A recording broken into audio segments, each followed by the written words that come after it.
안녕하세요. 미래정원의 일상입니다. 오늘은 일상 이야기 에세이 한 편 올리겠습니다. 분홍색의 꽃을 샀습니다.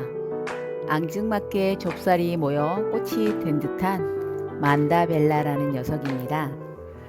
그리고 조금 일찍 개화를 시작한 작은 분홍과 붉은 계열의 국화들을 화원에서 데려왔습니다. 이 무덥고 습한 날이 지나가면 가을에 개화하는 꽃들을 더 많이 보겠지만 집에 없는 녀석들을 화분에 심어두니 문에서 보이는 곳에 배치해 두었더니 집으로 들어오면서 기분이 좋아집니다. 올 여름은 코로나로 어디에도 가지 못하고 집에 있는 신세가 되었지만 나름 사부작 작은 시간들을 쪼개 잘 보내고 있는 것 같습니다.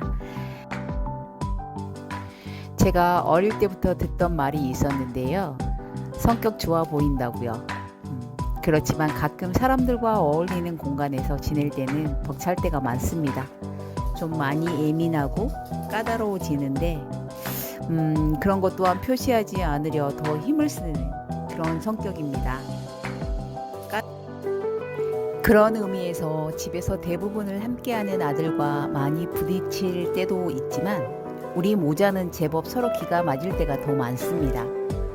10년 단위로 끊어서 지나온 일들을 가끔 생각할 때가 있는데 이 계절에 생일을 맞는 한 친구도 기억이 납니다. 특히 아들과 지내는 일상의 한켠에서 대화를 주고받다 그 친구를 생각하며 추억을 소환할 수 있어 좋았습니다. 최근 온라인으로 모 기관에 과학 탐구를 하고 있는 아들이 아침 대바람부터 입이 심하게 나와 있더라고요. 아들이 그럽니다. 엄마, 쌤이 집중 수업 때 조언해준 내용 있잖아요. 전 내용에 덧붙여 카페에 올렸는데 앞에 거랑 달라진 게 없다면서 다시 쓰래요. 뭔 소리냐며 저는 되물었죠.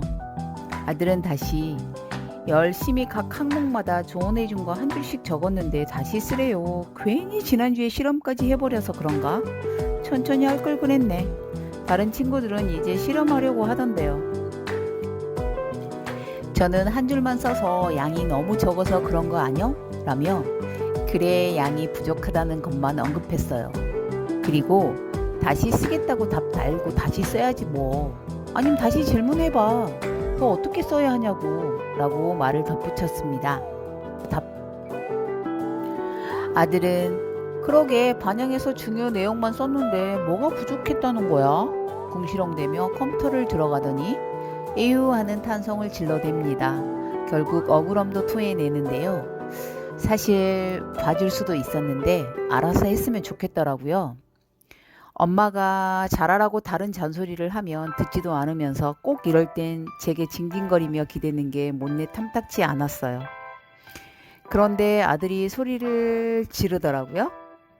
엄마, 글쎄 저장이 안 됐어. 2시간 이상 앉아서 작성한 건데 렉 걸리고 좀 늦긴 하더니 제일 중요한 내용이 저장이 안 됐네. 안 됐어. 라고요. 그런 일 허다하죠.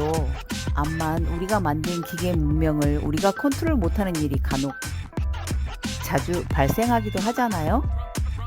그래도 평소처럼면 흥분지수가 올라서 잘했네 못했네 논쟁을 심하게 했을 건데 아들 기분과 제 기분 건드리지 않고 참 잘 대처했다 생각했습니다. 글을 한 줄만 써서 그런 거 아뇨? 라는 아주 저렴하지만 쌈박한 답을 제시하다니요. 웃기지 않나요? 저 참 잘한 것 같아요. 오래전 친구 집에 얹혀 살 때가 있었어요.